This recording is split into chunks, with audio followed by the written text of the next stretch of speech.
Hello everyone, welcome back to my YouTube channel. तो आज हम लोग पिनेकल रेलवे साइंस जिसमें 5300 प्लस एमसीक्यू दिया गया है, आज उसका 8वां पार्ट करने वाले हैं। मैंने ऑलरेडी 7 पार्ट करा दिया है। अगर आपने अभी तक नहीं देखा है तो उसका प्लेलिस्ट बना हुआ, जाके सारे वीडियो देख लें, क्योंकि ये सभी क्वेश्चन एग्जाम के पॉइंट ऑफ व्यू से बहुत ही ज़्यादा इंपॉर्टेंट है, क्योंकि सारे के सारे क्वेश्चन प्रीवियस ईयर क्वेश्चन को शामिल किया गया है। एग्जाम के लिए सारे के सारे क्वेश्चन बहुत ही ज़्यादा इंपॉर्टेंट है। और अगर अभी तक आपने चैनल को सब्सक्राइब नहीं किया तो चैनल को सब्सक्राइब जरूर कर लें, ताकि जो भी वीडियो मैं डालूँ आगे समय समय पर आपको मिलते रहे। तो चलिए ज़्यादा लेट ना करते हुए आज के वीडियो को स्टार्ट करते हैं। आज हम लोग बायोलॉजी का 8वां पार्ट करने वाले हैं, जिसमें क्वेश्चन नंबर हम लोग 601 से लेकर 700 तक के क्वेश्चन को कंप्लीट करेंगे। ठीक है, तो वीडियो में लास्ट तक बने रहे, ताकि सारे क्वेश्चन आपको अच्छी तरह से समझ में आ जाए। ठीक है, तो चलिए स्टार्ट करते हैं। आज का पहला क्वेश्चन क्या है? पहला क्वेश्चन है, वृक्क में मूत्र के निर्माण में शामिल दी गई 3 प्रक्रियाओं का सही अनुक्रम निम्न में से किस विकल्प में दिया गया है? ठीक है, तो वृक्क क्या करता है ना, वृक्क का मुख्य कार्य क्या है? ये प्रतिदिन मूत्र का उत्पादन करता है। ठीक है, उस उत्पादन प्रक्रिया में वृक्क को बहुत सारी प्रक्रियाओं से गुजरना पड़ता है। ठीक है, उसका फिल्ट्रेशन होता है, उसका रीऑब्जर्वेशन होता है। तो आपको उसको क्रम में सजाना है कि कौन सा इसमें से क्रम आपका सही है। तो क्या होता है ना, जब वृक्क वृक्क क्या करता है, मूत्र का जो निर्माण करता है, उसका फर्स्ट क्या होता है, सबसे पहले उसको क्या करता है, फिल्टर करता है। क्या करता है? फिल्टर करता है। फिल्टर करने के बाद क्या करता है ना, उसमें से जो अपशिष्ट पदार्थ होते हैं उसको निकाल दिया जाता है। और कुछ अपशिष्ट पदार्थ को क्या किया जाता है ना, वो मूत्र के द्वारा बाहर निकल जाता है। फिर उसमें से कुछ को पुनः अवशोषण किया जाता है बॉडी के लिए रीयूज करने के लिए। ठीक है, तो फिल्ट्रेशन के बाद उसका सेकंड प्रक्रिया क्या होता है कि चयनात्मक पुनः अवशोषण होता है। क्या होता है? चयनात्मक पुनः अवशोषण, यानी री एब्जॉर्वेशन होता है। ठीक है, री एब्जॉर्वेशन के बाद जो अपशिष्ट पदार्थ बचा उसका क्या होता है, निष्कासन, एलिमिनेशन हो जाता है। किसके द्वारा? मूत्र के द्वारा उसका एलिमिनेशन हो जाता है। यानी इसका राइट आंसर क्या हो जाएगा? ऑप्शन नंबर ए इसका बिल्कुल करेक्ट हो जाएगा। क्लियर है? यहाँ पे फिगर में आपको दिख रहा है किडनी, इसमें दिखाया जा रहा है क्या क्या, आपको कुछ कुछ पार्ट इसमें याद रखना पड़ेगा। ठीक है, इसे आपको यूरेथ्रा याद रखना पड़ेगा, है ना। फिल्टर्ड ब्लड कहाँ पे होता है, ये सभी आपको याद रखना पड़ेगा।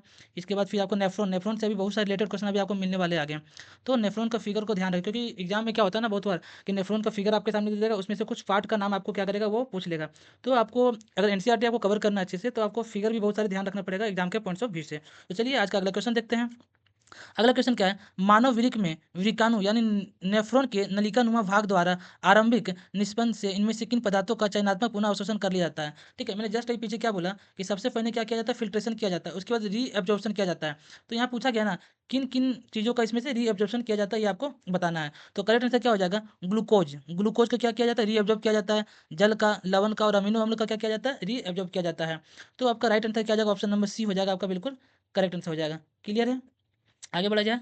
इसमें से कुछ कुछ बात आपको याद रखना पड़ेगा। जैसे वृक्क, अभी लास्ट क्वेश्चन मैंने क्या बताया ना, वृक्क के बारे में बताया। ठीक है, तो वृक्क का मूल इकाई क्या है? तो वृक्क का मूल इकाई क्या है आपका? नेफ्रॉन क्या है? वृक्क के मूल इकाई इसको कहा जाता है। बहुत बार ये क्वेश्चन भी एग्जाम में पूछा जाता है। ठीक है, तो चलिए आगे देखते हैं। अगले क्वेश्चन में क्या है, मनुष्य का निम्न में से कौन सा अंग उत्सर्जन अंगों के रूप में कार्य नहीं करता? ठीक है, तो मनुष्य में क्या होता है ना, बहुत सारे उत्सर्जन अंग होते हैं। जैसे एग्जांपल में ले लीजिए ना, त्वचा, यकृत, बड़ी आंत, फेफड़ा, गुर्दे, ये सभी क्या है, उत्सर्जन अंग है। ठीक है, तो इसमें से कौन सा उत्सर्जन अंग नहीं है, तो आपको बताना है। तो स्मॉल इंटेस्टाइन है ना, स्मॉल इंटेस्टाइन उत्सर्जन अंग नहीं है। ठीक है, इसमें किसी भी चीज़ का उत्सर्जन नहीं होता है। फेफड़ा में क्या होता है ना, ये मुख्य रूप से गैसों का विनिमय करता है। फेफड़ा क्या करता है आपका? मुख्य रूप से गैसों का विनिमय करता है ना। इसके बाद आगे देख लिया जाए, बड़ी आंत से भी क्या होता है? उत्सर्जन होता है। ठीक है, तो राइट आंसर हो जाएगा आपका, छोटी आंत में किसी भी तरह का उत्सर्जन नहीं होता है, यानी ऑप्शन नंबर सी बिल्कुल करेक्ट हो जाएगा। अगला क्वेश्चन देखते हैं दोस्तों। अगला क्वेश्चन क्या बोला गया है, ये क्वेश्चन थोड़ा सा नंबरिंग आगे पीछे हो गया। ठीक है ना, कोई बात नहीं, आगे बढ़ते हैं। कुछ कारक जो किडनी की गतिविधि को कम करते हैं, जिससे शरीर की जहरीली अपशिष्ट का जमाव होता है, उनका उल्लेख नीचे दिया गया है। गलत विकल्प का चयन कीजिए। आपको गलत विकल्प का यहाँ पे चयन करना है। ठीक है, तो मैंने क्वेश्चन को अच्छी तरह समझ लीजिए। क्या बोला गया, कुछ ऐसे कारक है ना जो किडनी की गतिविधि को कम करता है। ठीक है, उसका एक्टिविटी को क्या करता है, लॉस करता है, मतलब कम करता है, जिससे शरीर में क्या होता है ना, जहरीले अपशिष्ट पदार्थ का जमा हो जाता है। उनका उल्लेख नीचे दिया गया है। आपको गलत विकल्प का चयन करना है। ठीक है, तो पहला ऑप्शन क्या बोला गया है, धूम्रपान नहीं। दूसरा ऑप्शन बोला गया है गुर्दे में प्रतिबंधित रक्त प्रवाह। तीसरा बोला गया है चोट यानी इंजरी, और चौथा बोला गया है संक्रमण। तो कौन सा अपशिष्ट का जमाव करता है, उसमें से किसका उल्लेख नहीं है? तो धूम्रपान नहीं। क्या है? धूम्रपान नहीं करने से क्या होता है, अपशिष्ट का जमा होता है क्या? नहीं, धूम्रपान करने से क्या होता है, अपशिष्ट का क्या होता है, जमा होता है। वो किडनी को क्या करता है, किडनी को वो डैमेज करता है ना। यानी करेक्ट आंसर क्या हो जाएगा, ऑप्शन नंबर ए बिल्कुल करेक्ट हो जाएगा। बाकी गुर्दे में प्रतिबंधित रक्त प्रवाह, चोट, संक्रमण, ये सभी क्या करता है, अपशिष्ट पदार्थ का, मतलब वो चोट पहुँचाता है, कहीं न कहीं गतिविधि को किडनी का कम करता है। ठीक है? आइए अगला क्वेश्चन देखते हैं। 605 नंबर क्वेश्चन में क्या बोला गया है? निम्नलिखित में से कौन-सा विकल्प पौधों में उत्सर्जन के विभिन्न तरीकों को बताता है? ठीक है, कौन-सा विकल्प पौधों में उत्सर्जन के विभिन्न तरीकों को बताता है? ठीक है, तो इसका राइट आंसर क्या हो जाएगा? 605 का ऑप्शन नंबर हो जाएगा आपका ए, यानी वाष्पोत्सर्जन, विसरण और संघनन। ये सभी चीज़ क्या है कि पौधों में उत्सर्जन के विभिन्न तरीकों को बताता है। ठीक है, वाष्पोत्सर्जन से क्या होता है? वाष्पोत्सर्जन से क्या होता है ना, पौधों के शरीर में मौजूद छिद्रों के माध्यम से वाष्प के रूप में जल का क्या होता है, उत्सर्जन होता है। मतलब वाष्प के रूप में जल का उत्सर्जन वाष्पोत्सर्जन कहलाता है। ठीक है, विसरण में क्या होता है? विसरण में क्या होता है ना, उच्च सांद्रता वाले क्षेत्र से कम सांद्रता वाले क्षेत्र में अर्धपरागैम अवरोध के माध्यम से क्या होता है, अणुओं का संचलन होता है इसमें। ठीक है, और लास्ट में क्या होता है? संग्रहण। क्या है? इस संग्रहण। संग्रहण में क्या होता है ना, पौधों का एक हिस्सा विशेष रूप से ऊर्जा जल के भंडारण के लिए संशोधित किया जाता है। मतलब कुछ-कुछ को क्या किया जाता है? ऊर्जा को क्या किया जाता है? संग्रह किया जाता है, ठीक है? तो उत्सर्जन से संबंधित क्या है? वाष्पोत्सर्जन द्वारा भी उत्सर्जन होता है, विसरण द्वारा भी होता है और संग्रहण के द्वारा भी उत्सर्जन होता है, ठीक है? अब पौधों में कुछ अपशिष्ट उत्पाद, अब बात है ना कि पौधों में अपशिष्ट उत्पाद है क्या? तो ऑक्सीजन, ऑक्सीजन क्या है? पौधों में अपशिष्ट उत्पाद के रूप में माना जाता है। जल भी क्या होगा? उसका अपशिष्ट उत्पाद हो जाता है। प्रकाश संश्लेषण की प्रक्रिया के बाद ऑक्सीजन छोड़ा जाता है ना, तो ऑक्सीजन तो हमारे मनुष्यों के लिए क्या है? मतलब जीव-जंतुओं के लिए लाभदायक है। लेकिन पौधों के लिए क्या है ना, ऑक्सीजन अपशिष्ट पदार्थ के रूप में माना जाता है। यानी करेक्ट आंसर हो जाएगा ऑप्शन नंबर ए। क्लियर है? अगला क्वेश्चन देखते हैं। अगला क्वेश्चन क्या बोला गया है? वृक्क मनुष्यों में उत्सर्जन और क्या बोला गया? वृक्क मनुष्यों में उत्सर्जन और ऑस्मो रेगुलेशन का अंग है। वृक्क किन 2 पदार्थों का नियमन करता है? वृक्क किन 2 पदार्थों का नियमन करता है? तो करेक्ट आंसर क्या हो जाएगा इसका? ऑप्शन नंबर डी, जल और लवण। क्या हो जाएगा? जल और लवण। क्वेश्चन को अच्छे से समझिए, ठीक है? वृक्क क्या करता है ना, रक्त से यूरिया और यूरिक अम्ल को हटाने के लिए क्या करता है, अलावा उसमें जल और लवण की मात्रा को संतुलित रखने में मदद करता है, ठीक है? वृक्क क्या करता है? रक्त से क्या करता है? यूरिया और यूरिक अम्ल को हटाने के अलावा भी कुछ काम करता है। क्या काम करता है? तो ये उस यूरिक में क्या करता है? जल और लवण की जो मात्रा होता है उसको क्या करता है? संतुलित रखने में मदद करता है, ठीक है? तो यहाँ बोला गया वृक्क किन 2 पदार्थों का नियमन करता है? तो जल और लवण, यानी जल और लवण को संतुलन रखने में ये मदद करता है। कौन? किडनी। यानी ऑप्शन नंबर डी बिल्कुल करेक्ट हो जाएगा। क्लियर है? अगला क्वेश्चन क्या बोला गया है? एक वयस्क मनुष्य में 24 घंटे में मूत्र की औसतन कितनी मात्रा उत्सर्जित होती है? तो करेक्ट आंसर हो जाएगा 1 से लेकर 1.8 लीटर, ठीक है? 1 से लेकर 1.8 लीटर तक का वो मूत्र का विसर्जन कर उस सॉरी मूत्र उत्सर्जित करते हैं पर डे। क्लियर हो रहा है? आगे बढ़ा जाए। कुछ फैक्ट आप लोग याद रख लीजिए, ठीक है ना? मूत्र में क्या होता है ना, आपका पानी कितना होता है मूत्र में, यानी जल की मात्रा कितना होता है? तो जल का मात्रा लगभग कितना होता है? 95% इसमें जल का मात्रा होता है। किसमें? मूत्र में, ठीक है? और भी कुछ याद रख लीजिए, इसमें यूरिया कितना होता है? यूरिया, यूरिया का मात्रा कितना होता है? तो 2.5% होता है। कितना होता है? 2.5% होता है। और क्या है? अनअवशिष्ट पदार्थ कितना होता है इसमें? अनअवशिष्ट पदार्थ, अनअवशिष्ट पदार्थ कितना परसेंट होता है? 2.5% होता है। क्लियर है? इससे आपको क्वेश्चन पूछा जाएगा कि हमारे मूत्र में यूरिया कितना परसेंट होता है? तो यूरिया 2.5% होता है।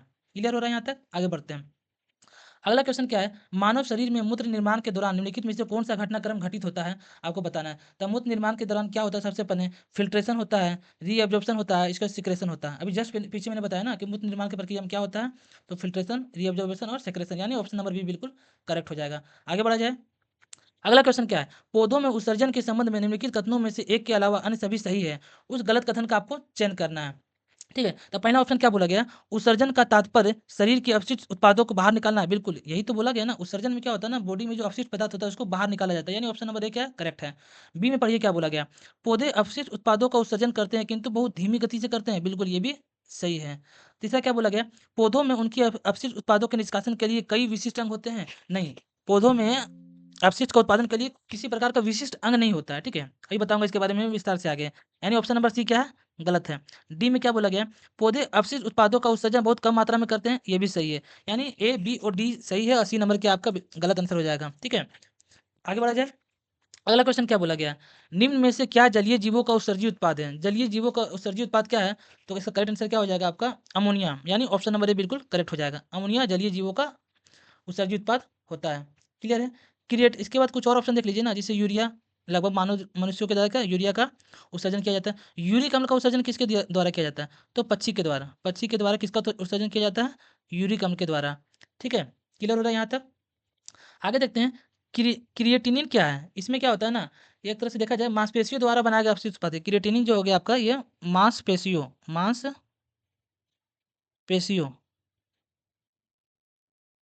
यानी मांसपेशियों द्वारा बनाया गया अपशिष्ट उत्पाद को क्रिएटिनिन कहा जाता है। क्लियर है? अगला क्वेश्चन क्या बोला गया है? मानव में यूरिया चक्र निम्न में से किस अंग में होता है? यूरिया चक्र किस में होता है? तो करेक्ट आंसर हो जाएगा लीवर, यानी यकृत में यूरिया चक्र होता है, ठीक है? तो यूरिया चक्र में क्या होता है ना, अमोनिया से यूरिया का उत्पादन होता है।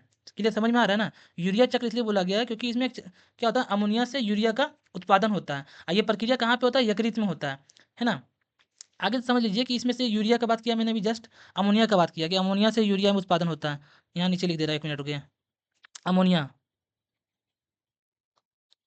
अमोनिया से यूरिया का उत्पादन होता है ना, किसका? यूरिया का,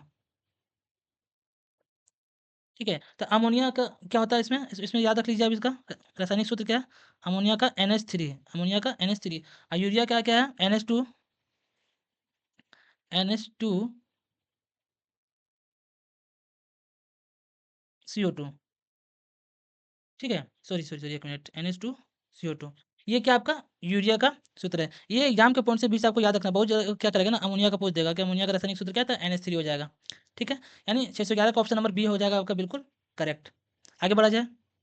डैश का प्राथमिक उत्सर्जी उत्पाद यूरिक अम्ल है। यूरिक अम्ल किसका उत्सर्जी उत्पाद है, मैंने जस्ट पीछे बताया किसका है, पक्षी का उत्सर्जी उत्पाद क्या है, यूरिक अम्ल है, ठीक है। यानी ऑप्शन नंबर बी क्या हो जाएगा बिल्कुल करेक्ट हो जाएगा। मछली क्या है, जलीय जीव है, जस्ट पीछे पढ़े कि जलीय जीव का उत्सर्जी उत्पाद क्या था, अमोनिया जलीय जीव का उत्सर्जी उत्पाद है। क्लियर हो रहा है।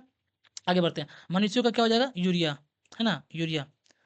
आगे देखिए, अगला क्वेश्चन क्या बोला गया है, मानव शरीर का इनमें से कौन सा भाग सल्की उपकला से आस्तरित नहीं होता, यानी कौन सा मनुष्य का शरीर का वो भाग है जो सल्की उपकला उत्तक यानी स्क्वेमस एपिथेलियम उत्तक से बना हुआ नहीं होता है। तो करेक्ट आंसर हो जाएगा वृक्क, यानी किडनी जो होता है स्क्वेमस एपिथेलियम उत्तक से बना हुआ नहीं होता है। बाकी आपका मुख, त्वचा, ग्रसिका यानी ओइसोफेगा, ये सभी उत्सर्जी सॉरी स्क्वेमस एपिथेलियम उत्तक से बना हुआ होता है। आगे बढ़ा जाए। अगला क्वेश्चन क्या बोला गया है, पौधों द्वारा उत्पादित कई उत्सर्जी उत्पाद मनुष्यों के लिए उपयोगी होते हैं, ठीक है। मतलब पौधे का जो उत्सर्जन उत्पाद होता है यानी उसका अवशिष्ट उत्पाद होता है ना, मनुष्यों के लिए लाभदायक होता है कि नहीं होता। ऑक्सीजन उसका क्या है, ऑक्सीजन उसका अवशिष्ट उत्पाद है, लेकिन ऑक्सीजन हमारे लिए क्या है, जीवन दान है। ऑक्सीजन के बिना मनुष्य रह ही नहीं, मतलब जीव जंतु रह ही नहीं सकते हैं। तो हमारे लिए तो अच्छा चीज़ है, लेकिन पौधों के लिए क्या है, वो अवशिष्ट है। समझ में आ रहा है क्या बोल रहे हैं। उस उत्पाद की पहचान कीजिए जो अंतर शोषण किए जाने पर मनुष्यों के लिए हानिकारक होता है। अभी क्या है ना, पौधों में क्या होता है ना, वो कार्बन डाइऑक्साइड लेते हैं, ऑक्सीजन को छोड़ते हैं, यहाँ तक तो चलो सही है, मनुष्यों के लिए ऑक्सीजन की जरूरत है। लेकिन रात में क्या होता है ना, थोड़ा ऑपोजिट हो जाता है, वो क्या करता है, कार्बन डाइऑक्साइड भी छोड़ता है रंध्रों के द्वारा, ठीक है ना। तो कार्बन डाइऑक्साइड तो हमारे लिए हानिकारक है ना। तो यही बात यहाँ क्वेश्चन में बोला गया है कि पौधों द्वारा उत्पादित कई उत्सर्जी उत्पाद मनुष्यों के लिए उपयोगी होते हैं, लेकिन उस उत्पाद की पहचान कीजिए जो मनुष्यों के लिए हानिकारक है। तो क्या हानिकारक है, तो कार्बन डाइऑक्साइड मनुष्यों के लिए हानिकारक है। इसमें क्या होता है, कार्बन डाइऑक्साइड में पौधे क्या करते हैं ना, अति रंध्र के द्वारा क्या करते हैं, वो भी कार्बन डाइऑक्साइड रात में छोड़ते हैं, जो मनुष्यों के लिए हानिकारक है। क्लियर हो रहा है, ठीक है। गोंद भी क्या है, मनुष्यों के लिए सॉरी मतलब ये पौधों के लिए उत्सर्जित उत्पाद है, लेकिन मनुष्यों के लिए लाभदायक है। ऑक्सीजन भी लाभदायक है, रेजिन भी लाभदायक है, लेकिन कार्बन डाइऑक्साइड मनुष्यों के लिए लाभदायक नहीं है। क्लियर है। आगे बढ़ते हैं। अगला क्वेश्चन क्या बोला गया है, एक स्वस्थ वयस्क का वृक्क प्रतिदिन 180 लीटर मूत्र का क्या करता है, वो फिल्ट्रेशन करता है, लेकिन वह व्यक्ति केवल 1 से 1.5 लीटर मूत्र ही बाहर निकालता है। तो पुनः अवशोषित निस्पंदन की मात्रा किन कारकों पर निर्भर करती है। क्वेश्चन समझ में आ रहा है। क्वेश्चन में बोला गया है ना कि मनुष्य के जो शरीर है उसमें डेली 180 लीटर मूत्र का फिल्ट्रेशन होता है, लेकिन डेली मूत्र का मतलब बाहर कितना निकाला जाता है, मात्र 1 से 1.5 लीटर। तो बाकी का क्या होता है, इसके बारे में ये पूछा गया है। तो इसका करेक्ट आंसर क्या हो जाएगा, 615 का। अतिरिक्त जल की मात्रा और उत्सर्जित किए जाने वाले घुलित अपशिष्ट की मात्रा, मतलब उसमें से क्या है ना कि कुछ को ऑब्जर्व कर लिया जाता है, सॉरी मतलब रीऑब्जर्व कर लिया जाता है। अब यहाँ समझते हैं क्या होता है, क्वेश्चन को समझिए अच्छे से। 180 लीटर में से केवल 1.5 लीटर मूत्र का हम लोग विसर्जन करते हैं। इसमें क्या होता है, लगभग 99% क्या होता है ना, हम लोग फिल्टर करके क्या करते हैं, पुनः अवशोषित कर लेते हैं। मतलब 99% फिल्टर करके पुनः ऑब्जर्व कर लेते हैं, 1 से 1.5 लीटर को हम लोग बाहर निकाल देते हैं, ठीक है। आगे बढ़े। अगला क्वेश्चन क्या बोला गया, 616 नंबर देखिए। पादपों में उत्सर्जन की प्रक्रिया के संबंध में इनमें से कौन सा कथन गलत है, आपको गलत कथन का चयन करना है, ठीक है। पहला ऑप्शन क्या बोला गया है, अवशिष्ट उत्पाद पुराने जाइलम में रेजिन और गोंद के रूप में संचित हो सकते हैं। बिल्कुल करेक्ट आंसर ऑप्शन ये है कि अवशिष्ट उत्पाद क्या होता है ना, उसके पौधों के पुराने जाइलम में गोंद के रूप में संचित मतलब स्टोर हो जाता है। ये सही स्टेटमेंट बोल रहा है, ठीक है ना। दूसरा क्या बोला गया, प्रकाश संश्लेषण के अवशिष्ट उत्पाद स्टार्च के रूप में संचित हो सकते हैं। आगे और भी देख लीजिए, अवशिष्ट उत्पाद कोशिकीय रिक्तिकाओं में संचित होते हैं क्या, बिल्कुल होते हैं, ये करेक्ट आंसर।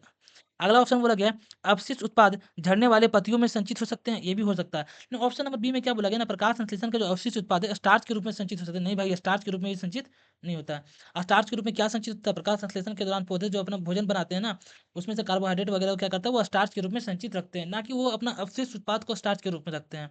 यानी ऑप्शन नंबर बी क्या हो जाएगा, बिल्कुल गलत ऑप्शन हो जाएगा। आगे बढ़ा जाए। अगला क्वेश्चन क्या बोला गया है, नेफ्रॉन का कौन सा भाग रक्त से प्रारंभिक निस्पंदन एकत्र करता है, ठीक है। रक्त यानी which part of the nephron collect the initial filtrate from blood, ठीक है। इसका करेक्ट आंसर क्या हो जाएगा, 617 नंबर का बोमन कैप्सूल क्या हो जाएगा आपका, बोमेंस कैप्सूल हो जाएगा। यहाँ सामने देख सकते हैं, आपको फिगर में दिखा गया है कि बोमेंस कैप्सूल आप देख सकते हैं, ठीक है ना। समझ में आ रहा है क्या बोल रहे हैं कि नेफ्रॉन का कौन सा भाग रक्त से प्रारंभिक निस्पंदन एकत्र करता है, तो बोमेन कैप्सूल क्या करता है, फिल्टर होने के बाद सबसे पहले उसको ऑब्जर्व करता है, कलेक्ट करता है, ठीक है। यहाँ देख लीजिए बीच में ये जो पाइप वाली संरचना दिख रही है ना रेड कलर का, ये है आपका क्या, बोमेन कैप्सूल। एक मिनट इसको दिखा देता हूँ अच्छे से। ये क्या आपका बोमेन कैप्सूल हो जाएगा, करेक्ट है। आगे बढ़े। इसमें कुछ बात याद रख लीजिए आप लोग कि हमारी प्रत्येक वृक्क लगभग 1 लाख फ़िल्टरिंग इकाइयों से बना होता है, ठीक है? जिन्हें क्या कहा जाता है? नेफ्रॉन कहा जाता है। अब प्रत्येक नेफ्रॉन में एक फ़िल्टर होता है, प्रत्येक नेफ्रॉन में एक फ़िल्टर होता है, जिसे ग्लोमेरुलस कहा जाता है। क्या कहा जाता है? ग्लोमेरुलस कहा जाता है। ग्लोमेरुलस क्या करता है ना, आपके रक्त को फ़िल्टर करता है, ठीक है? ब्लड को फ़िल्टर करने का काम करता है ग्लोमेरुलस। और नलिका अपने रक्त से आवश्यक पदार्थ लौटाती है और क्या करता है? फ़िल्टर करने के बाद कुछ उसमें एक नली नली के आकार का दिख रहा है ना, वो क्या करता है? फ़िल्टर करने के बाद इसको रीएब्ज़ॉर्ब कर लेता है। आगे बढ़ते हैं। अगला क्वेश्चन क्या बोला गया दोस्तों? मानव में आहार नाल का इनमें से कौन-सा भाग अपशिष्ट पदार्थ का उत्सर्जन करता है? तो करेक्ट आंसर हो जाएगा एनस, यानी गुद्दा क्या करता है? हमारे शरीर में अपशिष्ट उत्पाद का उत्सर्जन करता है। ठीक है? ये किससे रहता है? आपका बड़ियार से कनेक्ट होता है। अगला क्वेश्चन क्या बोला गया है? निम्नलिखित में से कौन मानव उत्सर्जन प्रणाली का गठन करता है? तो करेक्ट आंसर क्या हो जाएगा? आपका ऑप्शन नंबर सी, वृक्क की एक जोड़ी, मूत्रवाहिनी की एक जोड़ी, एक मूत्राशय और एक मूत्रमार्ग। समझ में नहीं आया होगा आपको, ठीक है? इसको फिगर के द्वारा मैं समझाता हूँ आपको अच्छे से, ठीक है? क्वेश्चन को मैंने पढ़ लीजिए फिर से। कौन मानव उत्सर्जन प्रणाली का गठन करता है? तो आगे फिगर में समझिए कि मानव उत्सर्जन प्रणाली का ये फिगर मैं बता रहा हूँ कि इसमें क्या होता है ना, 2 वृक्क हैं। इसका मानव उत्सर्जन प्रणाली का पार्ट है। क्या है? 2 वृक्क इसमें क्रियात्मक रूप से कार्य करते हैं। एक यूरेटर रहता है, ठीक है? एक ब्लैडर रहता है, ये क्या करता है? इसको संचित करके रखता है। एक यूरेथ्रा होता है जिसके द्वारा हमारा अपशिष्ट पदार्थ बाहर निकल जाता है। तो पहला ऑप्शन में क्या बोला गया है? किडनी कितना है? 2 है। एक क्या है? यूरेटर। किडनी 2 कौन से ऑप्शन में है? पहला ऑप्शन नंबर सी में देखिए, वृक्क की एक जोड़ी, एक जोड़ी माने 2। मूत्रवाहिनी की एक जोड़ी यानी यूरेटर्स की एक जोड़ी। देखिए यूरेटर्स यहाँ पे 2 है ना, 1 और 1, ये भी हो गया एक जोड़ी। अगला क्या बोला गया? एक मूत्राशय यानी सिंगल यूरिनरी यूरिनरी ब्लैडर, ठीक है? ये फिगर में देख लेते हैं। एक यहाँ पे क्या, किधर गया वो क्वेश्चन? यहाँ पे सिंगल, ये कितना ब्लैडर कितना है? सिंगल है ना। बाकी एक यूरेथ्रा, एक क्या हो गया आपका? यूरेथ्रा यानी एक मूत्रमार्ग, यानी ऑप्शन नंबर सी बिल्कुल करेक्ट हो जाएगा। ये फिगर तो आप बिल्कुल याद रखिए कि ह्यूमन ह्यूमन एक्सक्रीटरी सिस्टम का ये पार्ट में कौन-कौन होते हैं? 2 किडनी होता है, एक 2 यूरेटर होता है, एक क्या होता है? ब्लैडर होता है, एक यूरेथ्रा होता है। क्लियर हो रहा है? आगे बढ़ते हैं, अगले क्वेश्चन को देखिए। अगला क्वेश्चन क्या बोला गया है? निम्नलिखित आरेख में कौन-सा अक्षर बोमेन संपुट के क्षेत्र को दर्शाता है? आपके सामने एक फिगर दिया गया है, ठीक है ना? इसमें आपको पहचानना है कि इनमें से कौन-सा बोमेन्स कैप्सूल है। तो बोमेन्स कैप्सूल की पहचान क्या था? बोमेन्स कैप्सूल क्या है ना, ये एक दोहरी दीवार वाली कप के आकार की संरचना है, ठीक है? बोमेन्स कैप्सूल का संरचना कैसा? कप के आकार का है। तो फिगर में देखिए ना, कप के आकार का संरचना किसका है? ए वाला जो भाग क्या है? ये कप के आकार का संरचना है। यानी ऑप्शन नंबर ए क्या हो जाएगा आपका? बिल्कुल करेक्ट हो जाएगा, ठीक है? फिगर में भी देख लीजिए, बोमेन्स कैप्सूल ये वाला जो पार्ट है, ये कैसा है? इसका आकार कैसा है? कप के आकार का है। क्लियर है? ये आप दिमाग में आपको ये फिगर को रखना है। आगे देखा जाए। अगला क्वेश्चन क्या बोला गया? 621 नंबर। निम्नलिखित में से कौन-सा कथन गलत है? आपको गलत कथन का चयन करना है। पहला ऑप्शन क्या बोला गया है? वृक्क उदर में रीढ़ की हड्डियों के दोनों तरफ एक-एक स्थित होता है। किडनी क्या 2 होता है ना? Kidney are located in the abdomen, one in either side of the backbone. मतलब बैकबोन में क्या होता है ना, वृक्क उदर में रीढ़ की हड्डी के दोनों तरफ एक-एक होता है क्या? हाँ, बिल्कुल होता है। यानी ऑप्शन नंबर ए क्या हो जाएगा? बिल्कुल 1 मिनट। ऑप्शन नंबर 1 क्या हो जाएगा? बिल्कुल करेक्ट हो जाएगा। दूसरा ऑप्शन क्या बोला गया? ये समझिए। प्रत्येक वृक्क में बड़ी संख्या में न्यूरॉन नामक निस्संदेह यानी फ़िल्ट्रेशन इकाइयाँ मौजूद होती है, जो एक साथ बंधी हुई होती है। आगे का भी ऑप्शन पढ़ लीजिए। मानव उत्सर्जन तंत्र में एक वृक्क युग्म, एक मूत्रवाहिनी युग्म, एक मूत्राशय और एक मूत्रमार्ग होता है। अभी तो जस्ट पीछे पढ़े हैं हम लोग ऑप्शन में। ठीक है? पिछला क्वेश्चन तो यही था ना, ये वाला क्वेश्चन अभी आपका किधर गया? 619 नंबर क्वेश्चन में। वृक्क की एक जोड़ी, मूत्रवाहिनी की एक जोड़ी, एक मूत्राशय और एक मूत्रमार्ग। यही क्वेश्चन आगे बोल दिया गया है। इसीलिए ना चारों ऑप्शन को मैं यहाँ पे डिस्कस करता हूँ, क्योंकि उसी ऑप्शन, वो जो ऑप्शन है ना, वही ऑप्शन आगे जाके क्वेश्चन बन जाता है। इसीलिए आपको सभी ऑप्शंस को भी ध्यान में रखना है, जो जो करेक्ट आंसर है, ठीक है? यानी ऑप्शन नंबर सी भी आपका करेक्ट है। डी नंबर में क्या बोला गया है? सामान्यतः एक स्वस्थ वयस्क के वृक्कों के आरंभिक निस्पंदन लगभग 180 लीटर होता है। यानी मनुष्यों का जो फ़िल्ट्रेशन होता है ना वृक्क में, लगभग 180 लीटर होता है। बिल्कुल सही है, ये भी तो पीछे पढ़े हैं ना।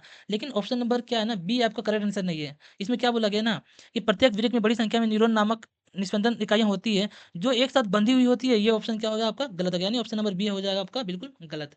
आगे बढ़ें। अगला क्वेश्चन क्या बोला गया? शरीर में इनमें से किस अंग में उपास्थि उत्तक मौजूद नहीं होता है? ठीक है? तो किडनी में किसी भी तरह का उपास्थि नहीं होता है, ठीक है? उपास्थि नहीं होता है। समझ में आ रहा है क्या बोला? किडनी में नहीं होता है। अभी क्या है, उपास्थि एक तरह का क्या है? मैंने जस्ट पीछे बताया होगा, पीछे क्लास में अगर आपने देखा होगा तो आपको याद होगा। उपास्थि क्या है? एक तरह का संयोजी उत्तक है। उपास्थि किस तरह का उत्तक है? संयोजी उत्तक है।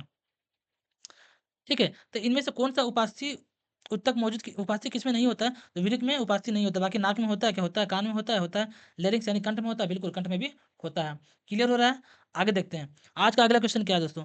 क्या नेफ्रॉन की लंबी नलिकाकार संरचना का कोई लाभ है क्या? तो देखते हैं ऑप्शन में क्या बोला गया है। ऑप्शन नंबर सी में देखिए क्या बोला गया। हाँ, लंबी नलिका प्रारंभिक निस्पंदन से अतिरिक्त जल के पुनः अवशोषण हेतु समय तथा स्थान प्रदान करता है। लंबी नलिका है ना, जैसे मान लीजिए कोई पाइप लंबा है, तो उसमें से क्या होता है ना, थोड़ा कोई भी चीज़ अगर पानी डालेंगे, कुछ भी उसमें क्या थोड़ा समय लगेगा। क्या लगेगा? समय लगेगा। तो बोला गया कि जो नेफ्रॉन की लंबी नलिकाकार संरचना है, क्या उसका कोई लाभ है? तो हाँ, लंबी नलिका रहने से फ़ायदा क्या है ना, उसका फ़िल्ट्रेशन होता है और उसको जो रीऑब्ज़र्व करते हैं ना, रीऑब्ज़र्व करने के लिए हमें एक अच्छा समय मिल जाता है, एक अच्छा स्थान प्रदान कर दिया जाता है। यानी इसका लाभ है। यानी ऑप्शन नंबर सी क्या हो जाएगा आपका? बिल्कुल करेक्ट हो जाएगा। क्लियर है? आगे बढ़ते हैं। अगला क्वेश्चन क्या बोला गया है? पौधों द्वारा कचरे को खत्म करने के लिए निम्नलिखित में से किस विधि का उपयोग नहीं किया जाता है? कचरे को खत्म करना मतलब क्या बोला गया कि अवशिष्ट पदार्थ का उत्सर्जन करने के लिए पौधे विभिन्न विधियों को अपनाता है। इसमें से कौन सा विधि को नहीं अपनाता है? तो आपका पहला ऑप्शन देखिए, सेल रिक्तिका में कचरे का भंडारण करता है। अभी पीछे भी ये ऑप्शन मिला था हम लोग को कि क्या पौधे सेल रिक्तिका में अपने कचरे का भंडारण करता है, तो हमने बोला था हाँ करता है। यानी ये ऑप्शन क्या हो जाएगा? बिल्कुल करेक्ट हो जाएगा। मिट्टी में कचरे का उत्सर्जन करता है क्या पौधा? बिल्कुल करता है। आगे बोला है गिरने वाली पत्तियों से कचरे का उन्मूलन होता है क्या? हाँ होता है भाई। पत्तियां झड़ने से क्या होता है? कुछ कचरे का उसमें से उन्मूलन यानी बाहर निकाला जाता है। पौधे क्या पसीने से अपशिष्ट का उन्मूलन करते हैं क्या? नहीं, पौधे पसीने से अपने अपशिष्ट का उन्मूलन नहीं करता है। यानी ऑप्शन नंबर डी बिल्कुल गलत हो जाएगा। समझ में आ रहा है? आगे बढ़ते हैं।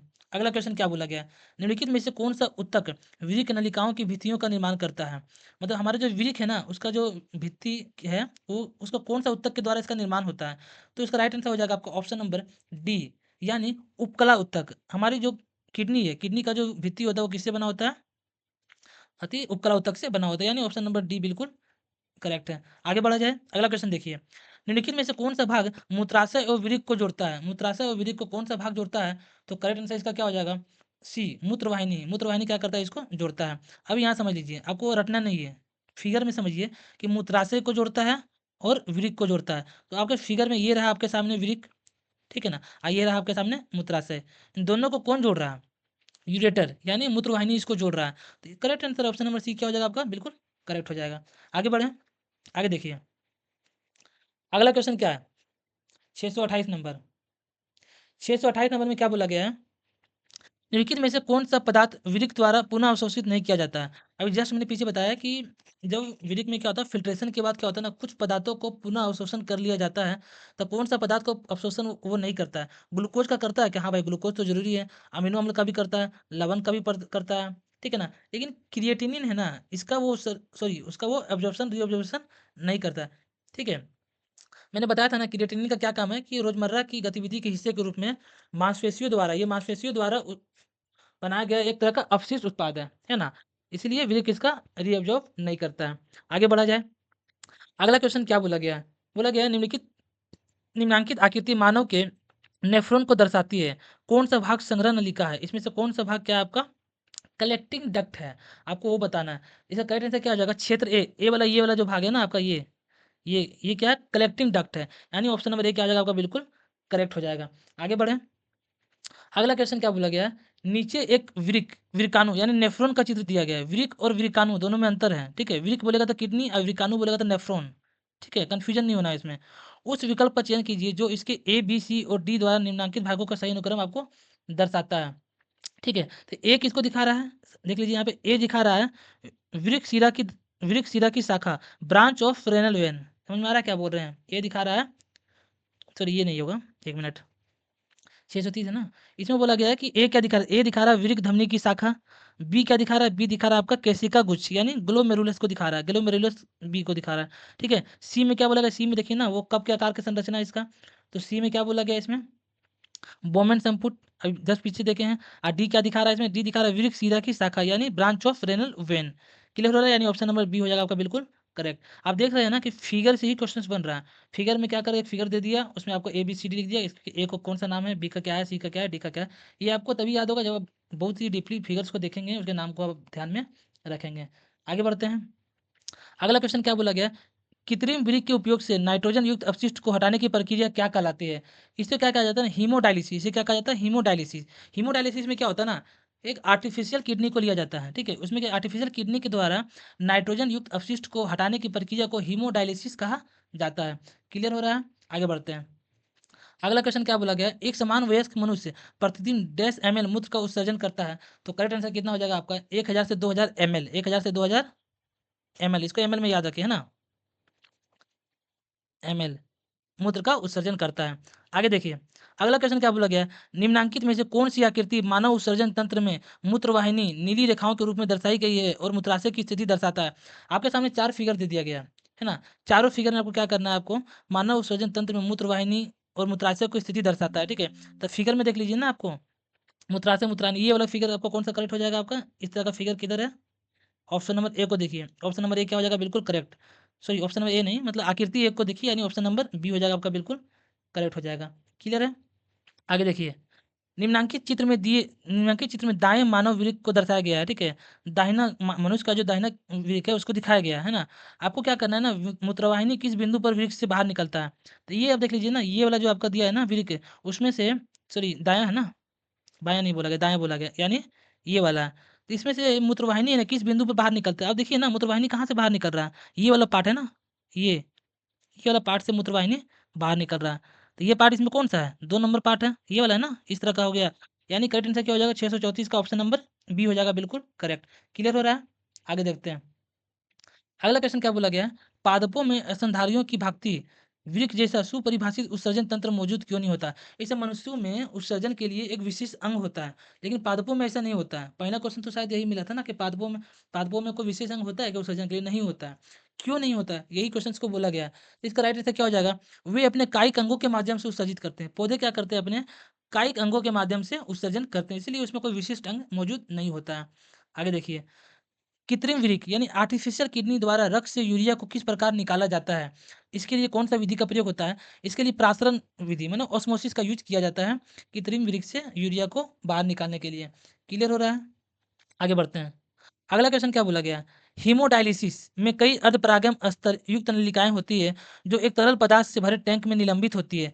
इस तरल के बारे में निम्नलिखित में से कौन सा कथन सही है? आपको सही कथन का चयन करना है, ठीक है? तो क्या है ना, इसका प्रासरण दाब रक्त के समान होता है और नाइट्रोजन युक्त अपशिष्ट से रहित होता है। इसमें क्या होता है ना, हीमोडायलिसिस में क्या होता है ना, इसका प्रासरण दाब क्या होता है? रक्त के समान होता है और नाइट्रोजन युक्त अपशिष्ट से रहित होता है। इसका करेक्ट आंसर हो जाएगा ऑप्शन नंबर सी। आगे देखिए, अगला ऑप्शन क्या बोला गया है? निम्नलिखित में से कौन सा पशु जनित नाइट्रोजनी अपशिष्ट उत्पाद नहीं है? ठीक है, तो यूरिया क्या किसी पशु के द्वारा है क्या? यूरिक अम्ल पक्षी के द्वारा होता है ना अपशिष्ट उत्पाद, तो ये हो जाएगा पक्षी के द्वारा। अमोनिया जलीय जंतुओं के द्वारा, यूरिया मनुष्यों के द्वारा मान लीजिए, ठीक है। लेकिन लैक्टिक अम्ल क्या किसी प्रकार का पशु जनित नाइट्रोजनी युक्त अपशिष्ट है क्या? नहीं, ये तो नहीं है ना, यानी कौन सा नहीं है? ऑप्शन नंबर सी बिल्कुल करेक्ट हो जाएगा। लैक्टिक अम्ल किसी पशु जनित नाइट्रोजनी उत्पाद अपशिष्ट उत्पाद नहीं है। आगे बढ़ते हैं। अगला क्वेश्चन क्या बोला गया? वोमेन्स कैप्सूल डैश को ढके रहते हैं। वोमेन्स कैप्सूल किसको ढका हुआ रहता है? तो ग्लोमेरुलस को ढका हुआ रहता है। किसको ढका हुआ रहता है? ग्लोमेरुलस को ढका हुआ रहता है। यानी ऑप्शन नंबर ए क्या हो जाएगा आपका? बिल्कुल करेक्ट, ग्लोमेरुलस। ग्लोमेरुलस का हिंदी नाम भी याद रखिए, केशिका गुच्छ। केशिका गुच्छ, केशिका गुच्छ में क्या होता है ना, मतलब केशिका क्या होता है ना, बहुत पतली नलिका होता है, बहुत ही पतली नलिका होती है। जैसे ही रक्त प्रत्येक नेफ्रॉन में प्रवाहित होता है ना, ये छोटे रक्त वाहिका के समूह में प्रवेश कर जाता है, जिसे ग्लोमेरुलस कहा जाता है। क्लियर है? अगला क्वेश्चन को देखिए। एक वयस्क मानव मूत्र में डैश होते हैं। अभी जस्ट मैंने स्टार्टिंग में कुछ क्वेश्चन बताया था कि मानव का जो मूत्र होता है ना, उसमें कितना जल होता है, कितना यूरिया होता है, कितना अन्य अपशिष्ट पदार्थ होता है, याद है क्या आपको? तो देखिए, उसमें 95% जल होता है, 95% जल होता है, 2.5% में 2.5% यूरिया होता है और 2.5% अन्य अपशिष्ट उत्पाद होता है। यानी ऑप्शन नंबर डी क्या हो जाएगा आपका? बिल्कुल करेक्ट हो जाएगा। क्लियर है? आगे बढ़ते हैं। अगला क्वेश्चन क्या बोला गया है? सामान्यतः एक स्वस्थ वयस्क में गुद्दे में आरंभिक निस्यंदन यानी कितना फिल्ट्रेशन होता है? पीछे भी मिला है, 180 लीटर डेली का फिल्ट्रेशन होता है। आगे बढ़ते हैं। वृक्क और पित्ताशय में पथरी का पता लगाने के लिए किस चिकित्सा तकनीक का उपयोग किया जाता है? जिसका उपयोग गर्भावस्था के दौरान भ्रूण की जांच के लिए भी किया जाता है। तो भ्रूण गर्भावस्था में भ्रूण का जांच के लिए किसका उपयोग किया जाता है? अल्ट्रासोनोग्राफी। अल्ट्रासोनोग्राफी, और अल्ट्रासोनोग्राफी का ही प्रयोग वृक्क और पित्ताशय में पथरी का पता लगाने के लिए भी किया जाता है। आगे बढ़ते हैं। आज का अगला क्वेश्चन क्या है? निम्नलिखित में से कौन सा सबसे कम विषाक्त नाइट्रोजनी युक्त अपशिष्ट है? इसका करेक्ट आंसर क्या हो जाएगा? यूरिक अम्ल। यूरिक अम्ल क्या है? सबसे कम विषाक्त नाइट्रोजन युक्त अपशिष्ट है, ठीक है। लेकिन क्या है ना, इसमें सबसे सबसे ज्यादा विषैला कौन हो जाएगी? यूरिक अम्ल तो भाई सबसे कम हो जाएगा। क्या हो जाएगा? सबसे कम हो जाएगा। लेकिन सबसे ज्यादा कौन सा विषैली है? सबसे ज्यादा विषैला, सबसे ज्यादा विषैल, सबसे ज्यादा विषैल क्या हो जाएगा? अमोनिया। अमोनिया क्या है? सबसे ज्यादा विषैल अपशिष्ट उत्पाद हो जाएगा, अमोनिया। क्लियर है? यहाँ तो समझ में आ गया। अभी है यूरिक अम्ल किसके द्वारा होता है अपशिष्ट उत्पाद? यूरिक अम्ल हो गया आपका, जिससे मान लीजिए ना सरीसृप हो गया, पक्षी हो गया, कीड़े मकोड़े हो गए, ये सभी का अपशिष्ट उत्पाद क्या है? यूरिक अम्ल है। ठीक है। क्रिएटिन याद है क्या आपका, किसके द्वारा है, सॉरी क्रिएटिन नहीं, क्रिएटिनिन, ये किसके द्वारा, ये मांसपेशियों के द्वारा अवशिष्ट उत्पाद है। क्लियर है, आगे देखते हैं। अगला क्वेश्चन क्या बोला गया, डायलिसिस का उपयोग तब किया जाता है जब किसी रोगी को डैश संबंधी गंभीर बीमारी होता है। तो गुर्दे से संबंधित यानी किडनी से संबंधित अगर किसी व्यक्ति को वो बीमारी है, तो उसके लिए क्या किया जाता है, डायलिसिस किया जाता है। क्या किया जाता है, डायलिसिस किया जाता है। आइए अगला क्वेश्चन को देखते हैं। निम्नलिखित में से किस अंग में बोमेन कैप्सूल पाया जाता है। बोमेन कैप्सूल कहाँ पाया जाता है, बहुत बार पीछे फिगर में देखा कि ये कहाँ पाया जाता है, किडनी में पाया जाता है। यानी ऑप्शन नंबर बी क्या हो जाएगा, बिल्कुल करेक्ट हो जाएगा।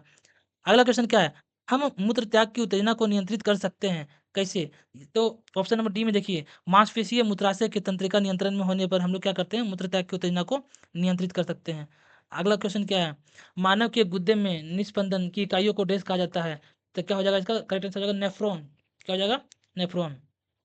निस्पंदन की इकाई क्या है आपका, नेफ्रॉन, यानी ऑप्शन नंबर ए क्या हो जाएगा, बिल्कुल करेक्ट हो जाएगा। क्लियर है, आगे बढ़ते हैं।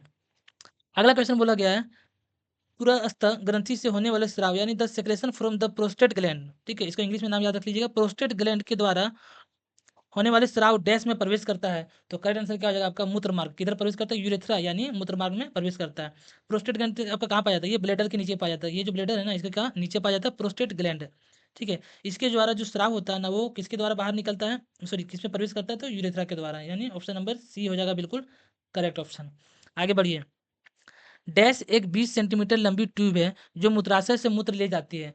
तो मूत्राशय से मूत्र को कौन ले, मूत्र मार्ग, यूरेथ्रा के द्वारा क्या होता है, मूत्राशय से मूत्र बाहर निकल जाता है। ठीक है, आगे बढ़ते हैं।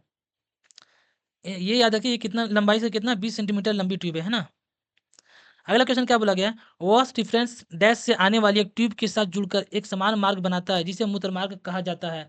तो वॉश डिफरेंस किसके साथ जुड़ा हुआ रहता है, तो वॉश डिफरेंस आपका हो गया मूत्राशय के साथ, यानी यूरिनरी ब्लेडर के साथ ये क्या होता है, जुड़ा हुआ रहता है। ठीक है, अगला क्वेश्चन क्या है, डायलिसिस की प्रक्रिया किससे संबंधित है। पीछे ये क्वेश्चन आई थिंक मिला हुआ है मेरे को, कि डायलिसिस की जो प्रक्रिया है आपका किडनी से संबंधित है, यानी ऑप्शन नंबर डी क्या हो जाएगा, बिल्कुल करेक्ट हो जाएगा। आगे बढ़े। अगला क्वेश्चन क्या बोला गया, अल्ट्रा फिल्ट्रेशन किससे संबंधित है। अल्ट्रा फिल्ट्रेशन, तो अल्ट्रा फिल्ट्रेशन हो जाएगा आपका एक्सक्रेशन यानी मल त्याग से संबंधित है।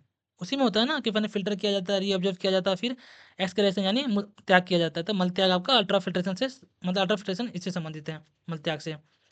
आगे क्वेश्चन देखते हैं, मानव पुरुषों में मूत्र और वीर्य के प्रवाह के लिए एक समान मार्ग होता है, उसे क्या कहा जाता है, उसे कहा जाता है यूरेथ्रा। क्या कहा जाता है, यूरेथ्रा यानी मूत्र मार्ग। ये क्या है ना, मानव पुरुषों में जो होता है मूत्र और वीर्य के लिए एक ही रास्ता है, एक ही मार्ग है, यानी ऑप्शन नंबर ए क्या हो जाएगा, बिल्कुल करेक्ट हो जाएगा।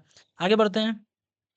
अगला क्वेश्चन क्या बोला गया है, prostate gland is present below, prostate ग्रंथि मौजूद होती है, कहाँ मौजूद होती है, तो ऑप्शन नंबर सी यानी मूत्राशय, द यूरिनरी ब्लैडर के पास ये मौजूद होता है। ऑप्शन नंबर सी क्या हो जाएगा, बिल्कुल करेक्ट। अभी जस्ट मैंने पीछे बताया था ना कि प्रोस्टेट ग्रंथि कहाँ पाया जाता है, तो ब्लैडर मूत्राशय के पास पाया जाता है। आगे बढ़ते हैं। वसा के पाइसीकरण में सहायता करता है, कौन करता है वसा के पाइसीकरण में सहायता करता है, तो पित्त लवण, बाइल सोल्ट जो होता है ना, वसा के पाइसीकरण में सहायता करता है, यानी ऑप्शन नंबर बी क्या हो जाएगा, बिल्कुल करेक्ट आंसर हो जाएगा। ठीक है, आगे बढ़ते हैं। अगला क्वेश्चन क्या बोला गया है, निम्नलिखित में से कौन सा हमारे शरीर का अंतःस्रावी ग्रंथि नहीं है, कौन सा एंडोक्राइन ग्लैंड हमारे बॉडी में नहीं है। आपके सामने एक फिगर होगा, ठीक है, उस फिगर को देखिए। सबसे पहले देखिए ना कि हमारे बॉडी में अंतःस्रावी ग्रंथि कौन कौन है। तो पिट्यूटरी ग्लैंड है, थायराइड ग्लैंड है, ठीक है, एड्रेनल ग्लैंड है, टेस्टिस है, ओवेरी है, पेंक्रियाज है, थाइमस है और पीनियल ग्लैंड है। ये सभी हमारे शरीर में अंतःस्रावी ग्रंथि है। तो कौन सा नहीं है, देखिए थायराइड ग्रंथि उधर दिया हुआ है क्या, ये थायराइड है, यानी ये तो होगा। पीयूष ग्रंथि भी होगा, अधिवीर यानी एड्रेनल ग्रंथि भी होगा। लेकिन सेलेवरी ग्लैंड, लार ग्रंथि क्या है ना, हमारे बॉडी में अंतःस्रावी ग्रंथि नहीं है। ठीक है, ये एक तरह का क्या है, बाह्य स्रावी ग्रंथि है, यानी ऑप्शन नंबर डी हो जाएगा आपका बिल्कुल करेक्ट आंसर। क्लियर हो रहा है, आगे बढ़े। आगे देखिए, हाइपोथैलेमस से पतली डंठल से लटकी डैश ग्रंथि को मानव शरीर का मास्टर ग्रंथि कहा जाता है। उतना मत याद रखिए, आपको ये याद रखिए कि शरीर का मास्टर, मानव शरीर का मास्टर ग्रंथि किसे कहा जाता है, तो मास्टर ग्रंथि पिट्यूटरी ग्लैंड, यानी इसका एक और नाम है पीयूष ग्रंथि को मास्टर ग्रंथि कहा जाता है। अब ये लटका किससे रहता है, तो ये हाइपोथैलेमस से अटैच रहता है, किससे रहता है, हाइपोथैलेमस से अटैच रहता है। ठीक है, समझ में आ रहा है, आगे बढ़ते हैं इसमें। अगला क्वेश्चन क्या बोला गया है? निम्नलिखित में से कौन मनुष्य में बौनेपन के लिए जिम्मेदार है? तो बौनेपन के लिए कौन जिम्मेदार है? पिट्यूटरी ग्लैंड मनुष्य में बौनेपन के लिए जिम्मेदार होती है। ठीक है, यानी ऑप्शन नंबर सी हो जाएगा बिल्कुल करेक्ट आंसर। आगे देखिए, अगला क्वेश्चन क्या बोला गया है? कौन सी ग्रंथि मानव शरीर में रक्तचाप को नियंत्रित करने में मदद करती है? यानी मनुष्य के शरीर में ब्लड प्रेशर को नियंत्रित कौन सा ग्रंथि करता है? तो करेक्ट आंसर इसका क्या हो जाएगा, अधिवृक्क ग्रंथि यानी एड्रिनल ग्लैंड क्या करता है, मानव शरीर में रक्तचाप को नियंत्रित करता है, यानी ऑप्शन नंबर सी हो जाएगा बिल्कुल करेक्ट आंसर। क्लियर है, आगे देखते हैं। ठीक है, एड्रिनल के बहुत बार क्या करता है ना, लोकेशन भी पूछ देता है कि हमारे शरीर में एड्रिनल एड्रिनल ग्रंथि कहाँ पाया जाता है। तो ये क्या ना, दोनों विरिक के ऊपर स्थित होता है, कहाँ होता है, दोनों किडनी जो हमारा होता है ना, ठीक है, वहाँ पे ये उसके ऊपर में ये स्थित होता है। क्लियर है। अधिवृक्क ग्रंथि को और किस नाम से जाना जाता है, आपको पता है क्या? अधिवृक्क ग्रंथि को फाइट या फ्लाइट के नाम से जाना जाता है, या मारो या भागो के नाम से जाना जाता है। क्लियर है। इसे आपातकालीन हार्मोन भी कहा जाता है। ठीक है, अगर बोला जाए कि क्वेश्चन पूछा जाए कि हमारे कौन सी ग्रंथि को आपातकालीन हार्मोन भी कहा जाता है, तो इसका राइट आंसर हो जाएगा एड्रिनल ग्लैंड, यानी अधिवृक्क ग्रंथि को कहा जाता है। ठीक है। थायराइड ग्रंथि कहाँ पाया जाता है? थायराइड ग्रंथि देखिए आपका, थायराइड ग्रंथि आपका गर्दन के पास पाया जाता है। कहाँ जाता है? गर्दन के पास पाया जाता है। पिनियल ग्रंथि जैसे पिट्यूटरी ग्रंथि हमारे मस्तिष्क में कहाँ पाया जाता है, मतलब मस्तिष्क सॉरी, पिनियल ग्रंथि हमारे शरीर में मस्तिष्क में पाया जाता है। क्लियर हो रहा है, आगे बढ़ते हैं। अगला क्वेश्चन क्या बोला गया है, निम्नलिखित में से कौन सी ग्रंथि किसी जंतु को उड़ने के काबिल बनाती है? उड़ने के काबिल मतलब क्या, हवा में उड़ना नहीं, हवा में उड़ना नहीं। अभी मैंने बोला ना, लड़ो और भागो, लड़ो और उड़ो हार्मोन किसे कहा जाता है? ये सभी क्या, एड्रिनल ग्लैंड को कहा जाता है। किसको कहा जाता है? एड्रिनल ग्लैंड को कहा जाता है। ठीक है, यानी ऑप्शन नंबर डी क्या हो जाएगा आपका, बिल्कुल करेक्ट हो जाएगा। आपातकालीन हार्मोन कहा जाता है, फाइट या फ्लाइट हार्मोन कहा जाता है एड्रिनल ग्लैंड को। ठीक है, आगे देखिए, निम्नलिखित में से कौन सी ग्रंथि शरीर के अंदर ऊर्जा मुक्ति की दर को नियंत्रित करता है? तो करेक्ट आंसर हो जाएगा आपका अग्नाशय, यानी पेंक्रियाज क्या करता है हमारे शरीर में, शरीर के अंदर ऊर्जा मुक्ति की दर को ये नियंत्रित करता है। अग्नाशय क्या करता है, हमारे शरीर में इंसुलिन ग्लूकागॉन को क्या करता है, स्राव करता है। ये क्या करता है, ग्लूकोज के स्तर को नियंत्रित रखता है। अग्नाशय क्या करता है, हमारे बॉडी में ग्लूकोज के स्तर को नियंत्रित रखता है। क्लियर है, आगे देखिए। हमारे शरीर की सबसे महत्वपूर्ण ग्रंथियों में से एक पिट्यूटरी ग्रंथि कहाँ स्थित होता है? अभी जस्ट पीछे पड़ा, पिट्यूटरी ग्रंथि कहाँ होता है? हमारे मस्तिष्क में होता है, यानी खोपड़ी के अंदर, इनसाइड द स्कल होता है ये। ऑप्शन नंबर ए बिल्कुल करेक्ट है। आगे देखिए, रक्त में शर्करा की स्तर में वृद्धि का पता लगाने के लिए किस कोशिकाओं द्वारा उपयोग किया जाता है? अभी जस्ट मैंने पीछे बताया है यहाँ पे ना, ये अग्नाशय की बहुत सारे कार्य में मैंने बोला था, ये क्या करता है, ग्लूकोज के स्तर को नियंत्रित करता है। कौन? अग्नाशय। यही ऑप्शन जो मैंने जस्ट पीछे बताया, आगे जाके क्वेश्चन बन गया कि रक्त में शर्करा के स्तर की वृद्धि का पता किस कोशिकाओं द्वारा लगाया जाता है? तो इसका हो जाएगा आपका राइट आंसर पेंक्रियाज, यानी ऑप्शन नंबर डी हो जाएगा बिल्कुल करेक्ट आंसर। ठीक है, आगे देखिए, 664 नंबर क्वेश्चन में क्या कहा गया है, किसे मास्टर ग्रंथि भी कहा जाता है और वो एक तरह का अंतःस्रावी ग्रंथि है? तो बिना सोचे ऑप्शन को आप लगा सकते हैं कि हाँ भाई, मैंने तो पीछे पढ़ा है कि पिट्यूटरी ग्लैंड यानी पीयूष ग्रंथि को मास्टर ग्रंथि भी कहा जाता है। ऑप्शन नंबर बी बिल्कुल करेक्ट हो जाएगा। आगे देखिए, अंतःस्रावी ग्रंथियों को भी डैश कहा जाता है। ठीक है, endocrine glands is also called as वाहिनीहीन ग्रंथि। इसे क्या कहा जाता है? अंतःस्रावी ग्रंथि को वाहिनीहीन ग्रंथि कहा जाता है। इसमें क्या होता है ना, नल अति अंतःस्रावी ग्रंथि में क्या होता है, तंत्र की ग्रंथि है जो नलिकाओं के बजाय सीधे रक्त प्रवाह में हार्मोन का स्राव करता है। इसमें है ना, नलिका नहीं पाया जाता है, इसमें किसी तरह का ट्यूब नहीं पाया जाता। ये क्या करता है ना, डायरेक्ट रक्त प्रवाह में मतलब रक्त का प्रवाह होता है ना, उसमें हार्मोन का क्या करता है, स्राव करती है डायरेक्टली। इसमें किसी भी तरह का ट्यूब नहीं पाया जाता है, यानी इसको डक्टलेस ग्लैंड कहा जाता है, वाहिनीहीन ग्रंथि कहा जाता है इंडोक्राइन ग्लैंड को। आगे बढ़िए, अगला क्वेश्चन क्या बोला गया दोस्तों, यौन आरंभ के दौरान श्वेत ग्रंथियों और वसा ग्रंथियों में स्राव बढ़ता है। इन ग्रंथियों में इस समय कौन सा तत्व स्रावित होता है? इसका करेक्ट आंसर क्या हो जाएगा, स्वेद और तेल, यानी आपका correct answer option number A sweat and oil हो जाएगा। उस टाइम इसका श्रवण होता है, स्राव होता है, सॉरी। आगे क्या बोला गया है, लैक्टिक अम्ल में सबसे तेजी से ग्लाइकोजन में परिवर्तित होता है, कहाँ पे इसका परिवर्तन होता है? तो यकृत में। इसका करेक्ट आंसर क्या हो जाएगा, option number A liver. Lactic अम्ल यकृत में सबसे तेजी से ग्लाइकोजन में परिवर्तित हो जाता है। ऑप्शन नंबर ए बिल्कुल करेक्ट है। आगे देखिए, किडनी की संरचनात्मक इकाई क्या है? स्टार्टिंग से आप पढ़ते आ रहे होंगे, किडनी की संरचनात्मक इकाई क्या है? तो नेफ्रॉन हो, यानी ऑप्शन नंबर डी क्या हो जाएगा, बिल्कुल करेक्ट हो जाएगा। आगे देखिए, ओव्यूलेशन प्रक्रिया शुरू करने के लिए पिट्यूटरी द्वारा निम्नलिखित में से कौन सा हार्मोन स्रावित होता है? तो राइट आंसर हो जाएगा आपका ल्यूटिनिजिंग हार्मोन। ल्यूटिनिजिंग हार्मोन स्रावित होता है, यानी ओव्यूलेशन प्रक्रिया शुरू करने के लिए पिट्यूटरी द्वारा ल्यूटिनिजिंग हार्मोन का स्राव होता है। ऑप्शन नंबर ए बिल्कुल करेक्ट हो जाएगा।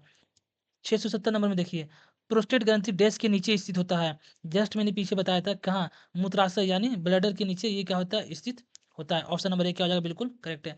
आप देख रहे होंगे कि बहुत सारे क्वेश्चंस को मैं ऑप्शन के साथ डिस्कस कर रहा हूँ, वही ऑप्शन क्या हो रहा है, आगे जाके क्वेश्चंस बन जा रहा है। ठीक है, अगर इसमें मान लीजिए कि लगभग 1200-1300 क्वेश्चन इस पिनेकर बुक में बायोलॉजी का दिया गया है, तो उसको 1300 क्वेश्चन मत मानिए, उसी 1300 क्वेश्चन से लगभग 3000 3,500 क्वेश्चन बन जा रहे हैं, क्योंकि हर एक ऑप्शन से भी इसका क्वेश्चन बनाया जा रहा है। इसलिए इस बुक को अच्छे से कवर कर लीजिए, ऑप्शन को भी समझिए, ऑप्शन को भी ध्यान में रखिए, कौन कौन सा ऑप्शन सही है, कौन सा गलत है। ठीक है, क्योंकि सारे के सारे फैक्ट ही ऑप्शन में डाला गया है, एनसीईआरटी से सारे वो बनाया गया है, इसीलिए फैक्ट इसमें सारा शामिल है। आगे देखिए, अगला क्वेश्चन है, मनुष्यों में अंतःस्रावी ग्रंथि नहीं है, कौन सा अंतःस्रावी ग्रंथि एंडोक्राइन ग्लैंड नहीं है? इसके लिए आपको सोचना पड़ेगा क्या? आप देखिए एड्रिनल ग्लैंड क्या एक तरह का है, अति यकृत क्या है ना, यकृत एक तरह का अंतःस्रावी ग्रंथि नहीं, ये क्या है, बाह्यस्रावी ग्रंथि, यानी ऑप्शन नंबर डी क्या हो जाएगा, करेक्ट हो जाएगा, यह बाह्यस्रावी ग्रंथि। बाकी adrenal gland, pituitary gland, pineal gland, ये एक तरह का क्या अंतःस्रावी ग्रंथि है। क्लियर हो रहा है? आगे बढ़िए। अगला क्वेश्चन क्या बोला गया, श्वसन तंत्र का कौन सा भाग वायु मार्ग को नष्ट होने से रोकता है? तो इसका करेक्ट आंसर क्या हो जाएगा, रिंग्स ऑफ कार्टिलेज, यानी उपास्थियों का जो वलय होता है, इसका करेक्ट आंसर हो जाएगा ऑप्शन नंबर बी, ये वायु मार्ग को नष्ट होने से रोकता है। अगला क्वेश्चन क्या बोला गया, निम्नलिखित में से कौन सा गलत है? ठीक है, तो देखते हैं, श्वसन के पहले चरण में ग्लूकोज का विघटन होता है क्या? बिल्कुल होता है, किसमें होता है, पायरुवेट में होता है, यानी ये सही है। कौन सा गलत बोला गया है, माइटोकॉन्ड्रिया में ऑक्सीजन की सहायता से एसिटिक एसिड का विघटन होता है क्या? अरे भाई एसिटिक एसिड कहाँ से आ जाएगा इसमें, ये ऑप्शन क्या आ जाएगा आपका, गलत है। श्वसन के प्रथम चरण में पायरुविक अम्ल का निर्माण होता है क्या? हाँ भाई पायरुविक अम्ल का निर्माण होता है, ठीक है, होता है ना, ग्लूकोज का विघटन से पायरुविक एसिड बनता है। ऑप्शन नंबर डी में क्या बोला गया, किण्वन की प्रक्रिया के लिए ऑक्सीजन आवश्यक नहीं है, क्यों नहीं आवश्यक है भाई, ऑक्सीजन की आवश्यकता तो है, होता है, ठीक है, यानी ऑप्शन नंबर, सॉरी किण्वन की प्रक्रिया के लिए बोला गया ना, तो किण्वन की प्रक्रिया के लिए ऑक्सीजन की आवश्यकता नहीं है, जब माइटोकॉन्ड्रिया में जब क्या होता है ना, विघटन होता है, तो वहाँ पे ऑक्सीजन की आवश्यकता पड़ती है, ठीक है, ये ऑप्शन भी सही है, यानी ऑप्शन नंबर बी आपका गलत है। क्लियर हो रहा है? आगे बढ़ते हैं। अगला क्वेश्चन क्या बोला गया है, श्वसन की दर प्रकाश संश्लेषण की दर से अधिक होने से पौधे पर क्या प्रभाव पड़ेगा? तो क्या होगा ना, उत्पादित भोजन की तुलना में अधिक भोजन का ऑक्सीकरण होगा, जिससे पोषण के अभाव में पौधा सूख जाएगा, यानी ऑप्शन नंबर ए क्या हो जाएगा, बिल्कुल करेक्ट हो जाएगा। क्लियर है? आगे देखिए, कुपिका यानी एल्वियोली की कुछ विशेषताओं का उल्लेख नीचे किया गया है, आपको गलत विकल्प का चयन करना है। तो एल्वियोली के बारे में देखिए, इसकी सतही क्षेत्रफल बड़ा होता है कि हाँ बिल्कुल, इसकी सतही क्षेत्रफल क्या होता है ना, एल्वियोली का, कुपिका का बड़ा होता है। दूसरा ऑप्शन क्या बोला गया है, इसमें रक्त वाहिकाओं का एक विस्तारण जाल होता है क्या? बिल्कुल ये भी सही है, ठीक है, इनकी भित्तियां पतली होती है कि हाँ, एल्वियोली की जो भित्तियां होती है वो क्या होती है, पतली होती है। अगला ऑप्शन बोला गया, ये अंगुली नुमा संरचना होता है कि नहीं, एल्वियोली की जो रचना है अंगुली नुमा नहीं होता है, ये क्या होता है ना, छोटे गुब्बारे के आकार की रचना, मतलब गोल आकार का छोटे गुब्बारे के आकार का इसका रचना होता है, ये पतली दीवार से बना होता है, इसका क्षेत्रफल क्या होता है, बड़ा होता है। समझ में आ रहा है? यानी ऑप्शन नंबर डी क्या हो जाएगा आपका, बिल्कुल गलत है, ये अंगुली नुमा संरचना इसका नहीं होता है। अगला क्वेश्चन देखते हैं, पहले चरण के आरंभ में एरोबिक और एनारोबिक श्वसन के दौरान निम्नलिखित में से कौन सा समान उत्पाद उत्पन्न होता है?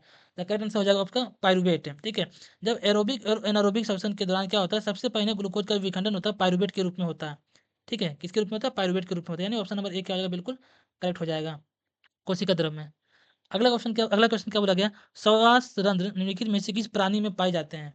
ठीक है, ब्रीथिंग होल्स किस में पाया जाता है? तो ये किस में पाया जाता है, तेल चट्टा में पाया जाता है, किस में पाया जाता है, तेल चट्टा में पाया जाता है, यानी ऑप्शन नंबर डी हो जाएगा बिल्कुल करेक्ट।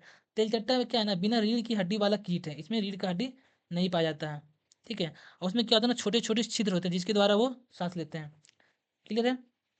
जलीय जंतु जिससे हो गया आपका मछली, और क्या हो गया, ऑक्टोपस, ये सभी क्या करता है, गलफड़ों या त्वचा के द्वारा सांस लेता है, ठीक है, मनुष्य में सांस लेने के लिए मनुष्य में तो फेफड़ा होता है, यानी ऑप्शन नंबर डी बिल्कुल करेक्ट है। आगे देखिए, नीचे दिए गए चित्र चित्र मनुष्य में श्वसन तंत्र के एक भाग को दर्शाता है, कौन सा विकल्प ए और बी का सही नामकरण करता है, आपको सही नामकरण करना है, ठीक है। तो 678 नंबर का ए जो दिखा रहा है ना, ये वाला पार्ट, ये क्या दिखा रहा है, सूक्ष्म श्वास नली, यानी ब्रोंकियोलेस को दिखा रहा है, क्या दिखा रहा है, ब्रोंकियोलेस को दिखा रहा है। और बी में दिखा रहा है ना, बी क्या दिखा रहा है, एल्वियोली को दिखा रहा है, ये देखिए ये रचना कैसा है, गुब्बारे का जैसा गोल रचना है, यानी बी दिखा रहा है आपका एल्वियोली। एल्वियोली का काम क्या होता है, ये गैसों का आदान प्रदान करता है रक्त में, ठीक है, ये रक्त में गैसों का आदान प्रदान करता है, यानी ऑप्शन नंबर डी क्या हो जाएगा आपका, बिल्कुल करेक्ट हो जाएगा। आइए आज का अगला क्वेश्चन देखते हैं। अगला क्वेश्चन है, मानव शरीर में पायरुवेट का विघटन कहाँ पर होता है? तो कहाँ होता है, हमें जस्ट पीछे बताया कि साइटोप्लाज्म यानी कोशिका द्रव में होता है, कहाँ पे होता है, कोशिका द्रव में होता है पायरुवेट का विघटन। अगला क्वेश्चन क्या बोला गया दोस्तों, 680 नंबर, 680 नंबर में बोला गया है कि मनुष्यों में अंतः शोषण के संबंध में नीचे दिए गए सभी कथनों में से केवल एक के अलावा सभी अन्य कथन क्या है, सही है। आपको गलत कथन का पहचान करना है कि कौन सा कथन इसमें से गलत है। पहला क्वेश्चन क्या बोला गया है, पसलियां अंदर धंसती है और डायफ्राम ऊपर की ओर फूलता है। अभी और भी पढ़ लीजिए, पैसेंस रखिए क्या क्या बोल रहा है। पसलियां ऊपर उठती है और डायफ्राम सपाट हो जाता है, वक्ष गुहा बड़ी हो जाती है और फेफड़ों द्वारा वायु का अंतर्ग्रहण होता है, ठीक है। तो क्या होता है ना, अंतर श्वसन के दौरान क्या होता है ना, कि पसलियां ऊपर और बाहर की ओर गति करती है, किधर करता है, ऊपर और बाहर की ओर गति करती है ना, और डायफ्राम नीचे की ओर गति करती है। तो छाट लीजिए ऑप्शन का क्या कौन सा है, पसलियां ऊपर और बाहर की ओर करती है, ठीक है, तो ये बोल रहा है ना अंदर धंसती है, अंदर धंसती है क्या भाई, नहीं अंदर नहीं धंसती है, ठीक है, ऊपर उठती है और डायफ्राम सपाट हो जाता है, ये सही है। पसलियां क्या होता है उसमें ऊपर उठती है ना, वक्ष गुहा क्या हो जाता है, बड़ा हो जाता है, यानी ऑप्शन नंबर सी भी करेक्ट है। अगला बोला फेफड़ों द्वारा वायु का अंतर्ग्रहण होता है। हाँ, फेफड़ों द्वारा वायु का अंतर्ग्रहण होता है, यानी कौन सा कथन गलत है, ऑप्शन नंबर ए क्या होता है, गलत है। गलत क्यों है आपको वो भी याद रखना है। इसमें बोला गया कि पसलियां अंदर धंसती है, नहीं, पसलियां अंदर नहीं धंसती, पसलियां ऊपर उठती है।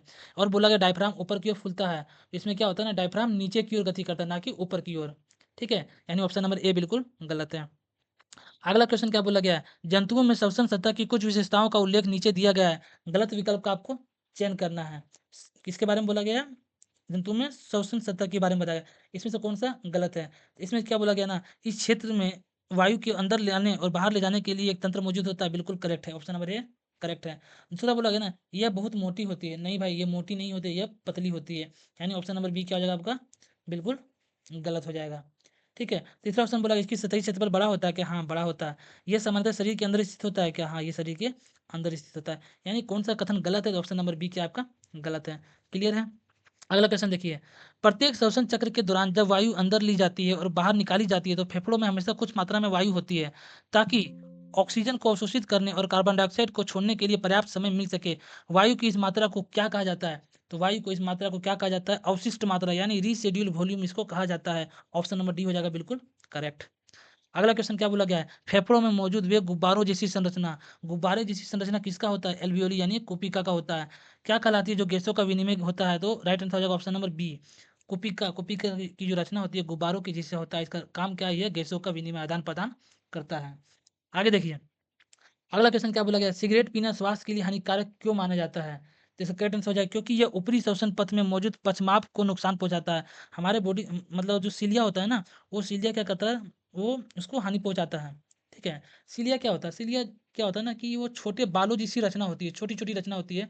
ये क्या करता है ना, गंदगी और बलगम को फेफड़ों में प्रवेश करने से रोकता है। सीलिया का काम ही यही है कि वो गंदगी बलगम को फेफड़ों में प्रवेश करने से रोकता है।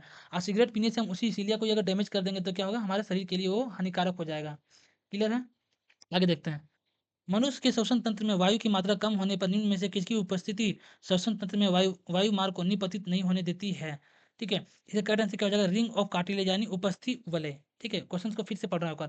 मनुष्य के श्वसन तंत्र में वायु की मात्रा कम होने पर, ठीक है, जब श्वसन तंत्र में वायु की मात्रा कम होगी तो निम्न में किसकी उपस्थिति श्वसन तंत्र में वायु मार्ग को निपतित नहीं होने देती है। ठीक है, करेक्ट आंसर हो जाएगा रिंग ऑफ कार्टिलेज यानी उपास्थि वलय। आइए अगला क्वेश्चन देखते हैं।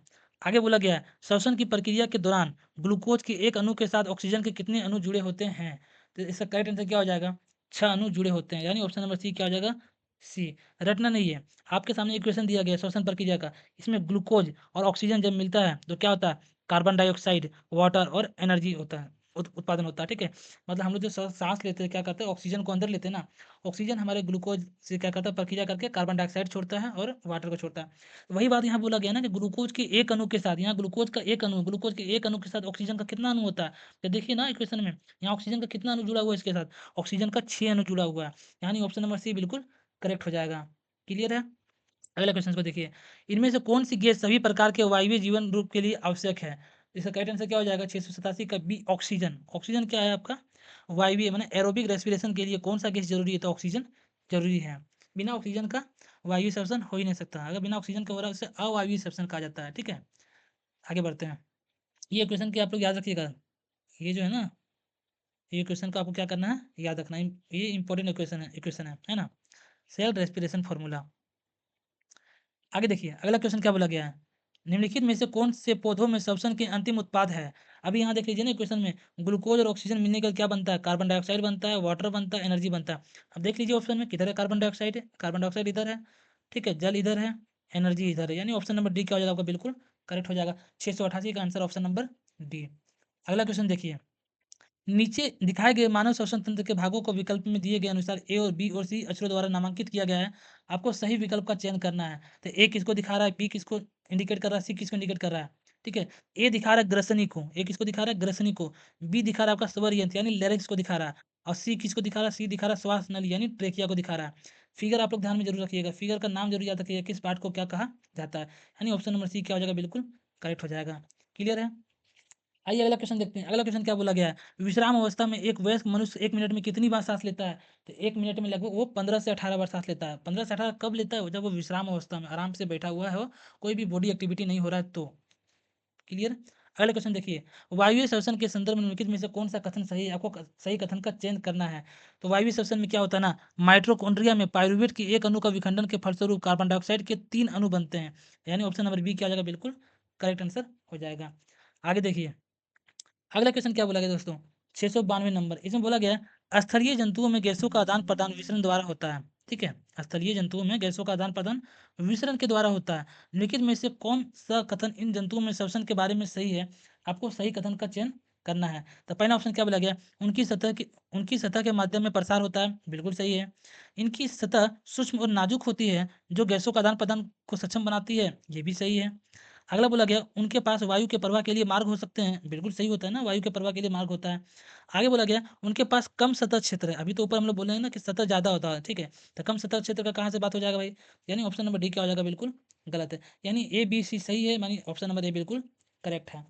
आगे बढ़िए, अगला क्वेश्चन क्या बोला गया है? स्थलीय जीवों की तुलना में जलीय जीवों की श्वसन दर बहुत तेज क्यों होती है? इसके पीछे क्या रीजन है? तो पानी में क्या होता है ना, ऑक्सीजन की मात्रा कम होता है, जिसके कारण जीव जंतु का श्वसन दर क्या होता है? बहुत तेज होता है। यानी करेक्ट आंसर हो जाएगा ऑप्शन नंबर सी, जल में ऑक्सीजन की मात्रा कम होने के कारण क्या करता है? वो तेज गति से सांस लेते हैं। आगे देखिए, मानव शरीर में वायु किस अंग द्वारा ग्रहण की जाती है? तो मानव शरीर में वायु नासा द्वार द्वारा यानी नोस्ट्रिल्स के द्वारा अंतर्ग्रहण की जाती है। क्लियर है? अगला पार्ट देखिए, सॉरी अगला क्वेश्चन देखिए, मानव कोशिकाओं में ग्लूकोज के विघटन द्वारा ऊर्जा का निर्माण होता है। ग्लूकोज के विघटन के लिए इनमें से किसकी आवश्यकता होती है? तो अभी तो पीछे पड़े ना, ग्लूकोज के विघटन के लिए हम लोग को ऑक्सीजन की आवश्यकता होती है। किसकी होती है? ऑक्सीजन की आवश्यकता होती है। यानी ऑप्शन नंबर ए क्या हो जाएगा? बिल्कुल करेक्ट हो जाएगा। अगला क्वेश्चन क्या है? अधिकांश कोशिकीय प्रक्रियाओं के लिए ऊर्जा मुद्रा किसे कहा जाता है? एनर्जी करेंसी किसे कहा जाता है? पीछे भी वही क्वेश्चन बहुत सारा मिला है, पीछे का पार्ट अगर नहीं देखे तो जाके जरूर देखिए। एटीपी को क्या कहा जाता है? एनर्जी करेंसी कहा जाता है। क्या कहा जाता है? एनर्जी करेंसी कहा जाता है। आज का अगला क्वेश्चन क्या है? मानवों द्वारा सामान्यतः अंतःश्वसित और उच्छ्वसित वायु में ऑक्सीजन का प्रतिशत कितना होता है? तो करेक्ट आंसर क्या आ जाएगा? ऑप्शन नंबर सी में देखिए, अंतःश्वसित वायु में लगभग 21% और उच्छ्वसित वायु में लगभग 16%। ठीक है, मतलब मानव शरीर में क्या होता है ना, हम लोग जैसे सांस को अंदर लेते हैं बाहर लेते हैं, ठीक है, तो इसमें ऑक्सीजन का मात्रा का क्या प्रतिशत रहता है? तो अंतःश्वसित वायु में लगभग 21% रहता है, मतलब अराउंड 21% इनहेल्ड। आज हम लोग वायु मतलब हम लोग जो सांस छोड़ते हैं ना, तो उसमें 16% ऑक्सीजन रहता है, मतलब 4 से 5% ऑक्सीजन क्या रखते हैं हम लोग अंदर रख लेते हैं। अगला क्वेश्चन क्या बोला गया? श्वसन पथ में सीलिया की क्या भूमिका होती है? अभी जस्ट हम लोग सीलिया के बारे में कुछ पढ़े हैं। सीलिया की क्या भूमिका होती है? तो सीलिया फेफड़ों और वायु पथ से नाक की ओर स्थित बलगम को साफ करता है। ये क्या करता है? बलगम को साफ करता है। ऑप्शन नंबर बी क्या हो जाएगा? बिल्कुल करेक्ट है। अगला क्वेश्चन क्या देखते हैं? श्वसन के दौरान निम्नलिखित में से कौन से 3 कार्बन वाले अणु बनते हैं? तो 3 कार्बन वाले अणु कब बनते हैं? लैक्टिक अम्ल और पाइरूवेट, यानी ऑप्शन नंबर क्या हो जाएगा? सी हो जाएगा, बिल्कुल करेक्ट हो जाएगा। ठीक है, श्वसन के दौरान निम्नलिखित में से कौन से 3 कार्बन वाले अणु बनते हैं? तो लैक्टिक अम्ल और पाइरूवेट हो जाएगा, बिल्कुल करेक्ट आंसर। अगला क्वेश्चन देखिए, मेंढकों में मानव की तरह ही एक जोड़ी फेफड़े होते हैं, ठीक है, लेकिन वे अपने डैश से भी श्वसन कर सकते हैं। मेंढक कैसे श्वसन कर सकते हैं? तो मनुष्य मेंढकों में क्या होता है ना, मानव के जैसा ही एक जोड़ी फेफड़ा यानी 2 फेफड़ा होता है, लेकिन उसमें एक अलग गुण क्या है ना कि वो अपने त्वचा से भी सांस ले सकता है। किससे? स्किन से भी वो सांस ले सकता है। यानी ऑप्शन नंबर सी हो जाएगा, बिल्कुल करेक्ट हो जाएगा। क्लियर है? तो ये रहे टोटल आज के शॉर्ट क्वेश्चन कंप्लीट हो गए। अभी तक हम लोगों ने 700 क्वेश्चन को कंप्लीट किया है, ठीक है। अगर ये वीडियो पसंद आ रहा है तो वीडियो को लाइक करें और चैनल को सब्सक्राइब करना तो बिल्कुल ना भूलें। आज के लिए इतना ही, थैंक यू।